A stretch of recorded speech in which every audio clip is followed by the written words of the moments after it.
Hi, ഞാൻ Melvin, interior designer. നമ്മളിപ്പോൾ നോക്കുന്നത് നമ്മൾ ചെയ്യുന്ന ഷോപ്പിൻ്റെ രണ്ടാമത്തെ വീഡിയോ ആണ്.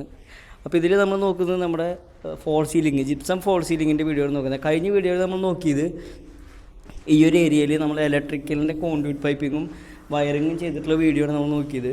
ഇപ്പോൾ അത് കഴിഞ്ഞ് ഏകദേശം ഒരു 5 ദിവസമായി. അതിൻ്റെ ഉള്ളിൽ നമ്മൾ ഫോൾ സീലിംഗ് വർക്കും കംപ്ലീറ്റ് ചെയ്തു. ഇപ്പോൾ പുട്ടിയിട്ട് സാൻഡിങ്ങും നടന്നുകൊണ്ടിരിക്കുകയാണ്. ഈ സാൻഡിങ് കഴിഞ്ഞ വർഷം തന്നെ നമ്മൾ പ്രൈമറും റോളർ വെച്ചിട്ട് ചെയ്യുന്നുണ്ട്. അപ്പോൾ ഈ റോളർ ചെയ്ത് കഴിഞ്ഞാൽ ടോപ്പ് പോർഷൻ ഓൾമോസ്റ്റ് ഫിനിഷ് ആയിട്ടുണ്ട്. ഇനിയിപ്പോൾ നമുക്ക് റൈറ്റ് സൈഡും ലെഫ്റ്റ് സൈഡും നമുക്ക് ചെയ്ത് കഴിഞ്ഞാൽ നോക്കിക്കഴിഞ്ഞാൽ കാണാം. ഈ സൈഡിൽ നമ്മൾ ഏകദേശം ഈ ഒരു ഏരിയ വരെയാണ് പുട്ടി പെയിൻറ്റിങ് ചെയ്തിട്ടുള്ളൂ, പുട്ടി പ്രൈമർ ചെയ്തിട്ടുള്ളൂ. കാരണം ഇവിടുന്ന് ഇങ്ങോട്ട് പിന്നെ ഇവിടുന്ന് അങ്ങോട്ട് പിന്നെ മൊത്തം ക്യാബിനറ്റ്സാണ് വരുന്നത്. അപ്പോൾ അതുകൊണ്ട് തന്നെ ആ ഒരു ഏരിയ നമ്മൾ പുട്ടി വർക്കിൽ ഉൾപ്പെടുത്തിയിട്ടില്ല. പിന്നെ ഈ ബാക്ക് സൈഡിൽ നമ്മൾ നോക്കുകയാണെന്നുണ്ടെങ്കിൽ ആ വോളിൽ നമുക്ക് എക്സ്റ്റീരിയറിനായിട്ട് എക്സ്പോസ്ഡ് ആയിട്ടുള്ള വോളാണ് വരുന്നത്. അപ്പോൾ അതുകൊണ്ട് തന്നെ ആ ഒരു വോള് നമ്മൾ 6mm മൾട്ടിവുഡ് വെച്ചിട്ടാണ് കവർ ചെയ്യുന്നത്.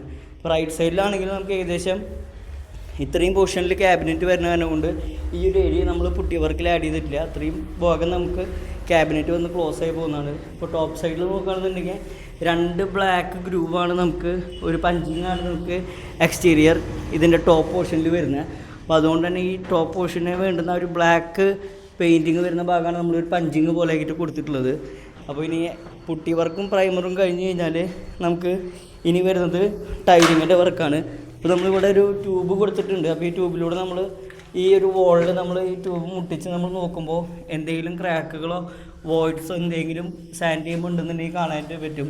അങ്ങനെയാണ് അത് കൈയോടെ തന്നെ പാച്ച് ചെയ്ത് പോകുമ്പോൾ നമുക്ക് ഏറ്റവും ഫിനിഷിംഗ് ആയിട്ടുള്ളൊരു ഫോൾ സീലിങ്ങും അതുപോലെ തന്നെ പുട്ടി വർക്കും നമുക്ക് കിട്ടും. പിന്നെ നമുക്ക് ഈ ഫ്രണ്ട് സൈഡിലാണെങ്കിൽ നമ്മൾ പ്ലൈവുഡ് ബോക്സിംഗ് ആണ് ചെയ്തിട്ടുള്ളത്. അപ്പോൾ അതും നമ്മൾ ഇതുപോലെ തന്നെ പുട്ടി വെച്ച് കവർ ചെയ്തേക്കാണ്. അപ്പോൾ മൊത്തത്തിലൊരു വൈറ്റ് ആംബിയൻസിലാണ് നമ്മൾ ഈ ഒരു ഇൻറ്റീരിയർ ചെയ്യുന്നത്. അപ്പോൾ നാളെ ടൈലിംഗ് ആണ് ചെയ്യുന്നത്. ടൈലും അവിടെ വന്ന് നിൽക്കുന്നത്. ടൈല് കാണിക്കാം.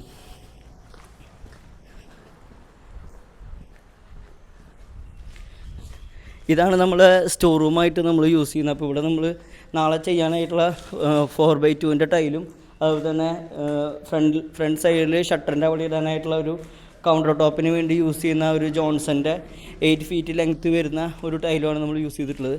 അപ്പോൾ ഇനി വരുന്ന വീഡിയോയിൽ ടൈലിങ്ങിൻ്റെ വർക്കുകൾ എങ്ങനെയാണ് നമ്മൾ സൈറ്റിൽ എക്സിക്യൂട്ട് ചെയ്യുന്നത് കാണാം. അപ്പോൾ അടുത്തൊരു വീഡിയോയിൽ കാണാം. അതുവരെയും ബൈ.